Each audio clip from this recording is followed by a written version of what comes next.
Hey, what is up, you guys? Coach Joey coming in. It is Tuesday, June 14th, and if you've been following along with our videos, I've been trying to post a series of nutrition videos to kind of help some of you get on track.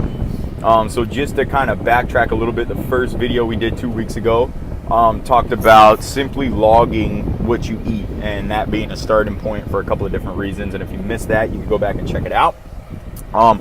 Number two was frequency. So trying to increase the frequency of your meals, getting to where you can go from eating maybe 1 or 2 meals a day to eating 5, 6, or even 7 small meals a day. And this brings us to week 3. And week 3, we're going to talk about consistency, and talk about consistency in a couple different parts. So the first part is going to be consistency of your commitment, meaning that if you go from bad or poor nutrition decisions to good nutrition decisions, you cannot expect to see great results after 1 or 2 weeks. You have to stay consistent in your efforts, meaning you have to stretch it out. 6, 8, 12, 16, 18 weeks, 6 months, 1 year, 18 months is realistically what it takes for you to have the results that you want as far as body composition goes. So if you start from doing absolutely nothing over the last 10 years in your nutrition, and then you switch to making good nutrition decisions or choices, it literally will take you about 18 months to get to where you want to be and the vision of yourself and how you look in your head. So 18 months may seem like a very long time, but in the scheme of your life, it's a very short period of time. And in the scheme of a goal, that is actually what I would refer to as almost a short-term goal. 18 months out of your life is not a long period of time. You know, that's a short to mid-range term as far as your goals go. So consistency number 1 is going to be in your efforts. Consistency number 2 is going to be in the choices and the food that you eat.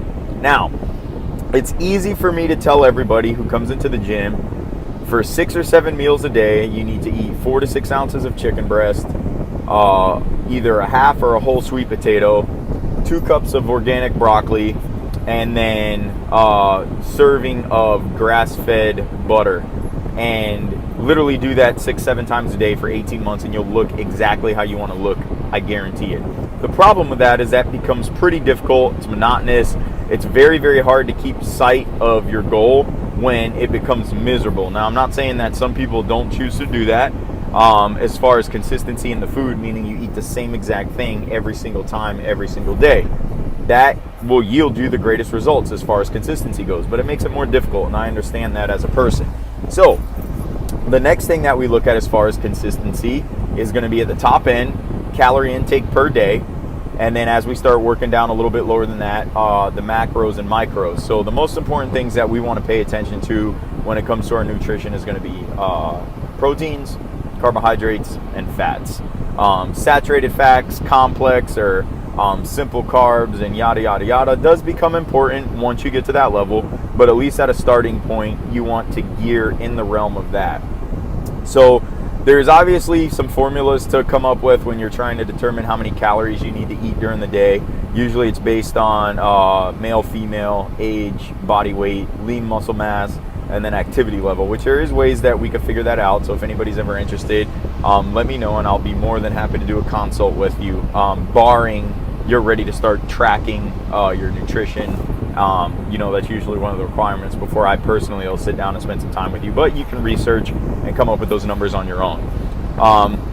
So once you figure out the calorie number that you get, before you start worrying about the stuff that's higher level than that, like your macros or micros or whatever you want to refer to them as, get to where you're consistently eating within a couple hundred of the calories every day. So if you know you need to consume 3,000 calories a day, make sure you consume 3 calories a day spread out between those meals for the next 6 weeks, maybe 4 weeks. And that way you can get into the discipline. And when I say that, I don't mean get to the end of the day, you've only eaten 1,500 calories and now you have to cram 1,500 calories down your throat. I want you to work backwards. So if you need to eat 3,000 calories a day, your goal is to eat 6 meals a day. If you're any good at math, you know that you have to eat 500 calories every meal, spread out 3 hours apart. Try to get to where you can do that consistently, regardless of anything else that's going on. Once you get to the point where you can do that pretty consistently, regardless of what the food was, then you can start talking about consistently getting your macros and your micros to a place where you need them in order for you to continue to be productive as far as your nutrition goals go. So me, typically, as a rough estimate, depending on where you're at, I usually recommend about 1 gram to 1.5 grams of protein per pound of body weight. I usually recommend the same for carbohydrates if you're moderately active or better, and I know some people will flip out about that, but me personally, I weigh about 180 pounds. I usually try to do about 250 grams of carbs a day, especially on training days. And then fats, you would consume the rest of your calories in fats. So there's a mathematical equation to figure that out once you've got the other numbers in place. But again, don't hop on the backside. Don't try to figure out, oh, I need to have this many carbohydrates and this many proteins and this many fats and this many saturated fats and this many sugars before you've even committed to doing 3,000 calories a day, before you've even committing to doing 3,000 calories a day spread out over 6 meals, all right? These things are really, really important. So anything that you take from this video today, remember, consistency. That's the point of this third video, all right, you guys? Obviously, if you have any questions about any of this stuff, feel free to let me know. If you've missed any of our back videos, they're on our YouTube page. Be more than welcome to go back and check those out. And then, like I said, if you have questions, always feel free to come by the gym. I'm always open to talk, but I'm always gonna ask you a few things to see if you've done or haven't done before I really commit any substantial amount of time to trying to get you on track. All right, you guys? So Coach Joey out. Enjoy the rest of your day. Hopefully we'll see everybody tonight at the gym, and talk to you guys soon.